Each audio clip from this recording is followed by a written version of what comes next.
नमस्कार मित्रांनो, आपण पाहत आहात आदिम संस्कृती यूट्यूब चॅनल आम्ही दाखवत आहे आमच्या मामाची भात शेती. तर मी बोलतोय विश्वास गावित आणि आपण माझे प्रेक्षक, माझे चाहते, माझे फॉलोअर्स, माझे सबस्क्रायबर, माझे सर्वस्व तुम्ही आहात आणि तुम्ही माझा व्हिडिओ जो पाहत आहात त्याबद्दल आपले सर्वप्रथम आभार. आणि आजचा विषय म्हणजे आपण जे अन्न खातो त्या अन्नामध्ये आपण भाताचा जास्तीत जास्त वापर करतो आणि त्या भाताची आज आपण शेती पाहत आहोत. तर भात शेती ही कशी केली जाते आणि कशा प्रकारे त्यासाठी मेहनत घ्यावी लागते ह्या व्हिडिओच्या माध्यमातून आपण ते पाहू शकता.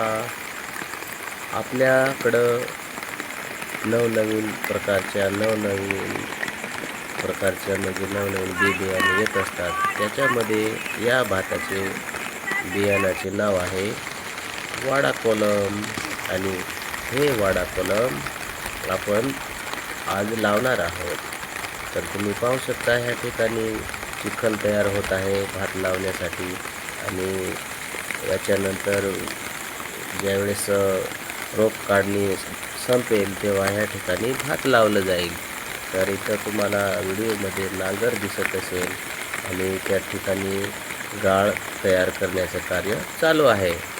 तर मित्रांनो, आपण जी भात शेती करतो आणि ते भात खाताना जर आपण त्याची किंमत ठेवली नाही तर त्याचा उपयोग नाही. कारण तुम्ही आता ह्या व्हिडिओच्या माध्यमातून पाहू शकता की ह्या ठिकाणी त्या भातासाठी आपण किती मेहनत घेतो आणि किती बारकाईने त्याचे शेती करून मशागत करून आणि तो भात आपल्याला खाण्यापर्यंत येत असतो. तर भात खायला आपल्याला काहीच वाटत नाही किंवा फेकायला काही वाटत नाही, पण त्याच्या पाठीमागे ही एवढी मेहनत करावी लागते. तर ही मेहनत आम्ही तुम्हाला व्हिडिओच्या माध्यमातून दाखवत आहोत.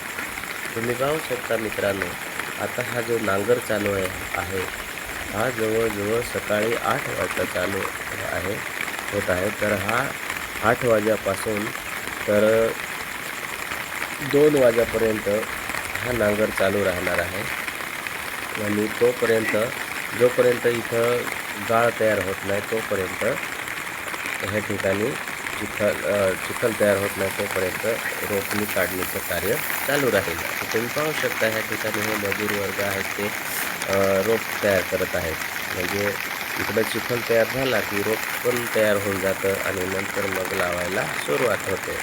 तर तुम्ही पाहू शकता ह्या ठिकाणी हा चिखल आता लवकरच तयार होईल कारण थोडाच बाकी आहे आणि त्याच्यानंतर तो तयार होत. आता हे आहेत आमचे काशीनाथ मामा, हे नांगर धरलं आहे. तर आता हे बघा इथं तयारी झाली, भात रोपणीची सुरुवात होत आहे ह्या ठिकाणी. कारण आम्ही काल पण थोडाफार भात लावला होता आणि आज पण आम्ही ह्या ठिकाणी लावायला आलेलो आहोत. तर तुम्ही पाहू शकता ह्या ठिकाणी चिखल तयार झालेला आहे आणि आता भात रोपणीसाठी हे पसरलेलं भात रोप आहे हे तुम्हाला दिसत आहे.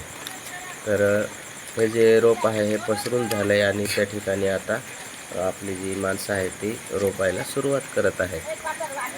तुम्ही पाहू शकता बरीच मंडळी भात लावायला आलेली आहे आणि आता काय हल्लीच पावसाला सुरुवात झालेली आहे. त्याच्यामुळं ज्यांना पाण्याची व्यवस्था होती, सोयी होत्या, त्यांनी रोपं वाढवून घेतली आणि आज ज्यांच्याकडं रोप वाढलं आहे त्यांनी भात लावायला सुरुवात केली. तर अजून बरीच रोपं वाढायला बाकी असल्यामुळं मग मजूर वर्ग पण ज्याच्याकडे रोप वाढलं आहे त्याच्याकडे जाऊन आणि आपली मजुरी सोडवण्याचा प्रयत्न करतात आणि ज्याने लवकर रोपं वाढवली त्यांची लावणीसुद्धा लवकर होते मित्रांनो. तर तुम्ही पाहू शकता ह्या ठिकाणी भात लावणीची सुरुवात. भातासाठी आपण किती मेहनत घेतो आणि किती कष्ट करावे लागतात.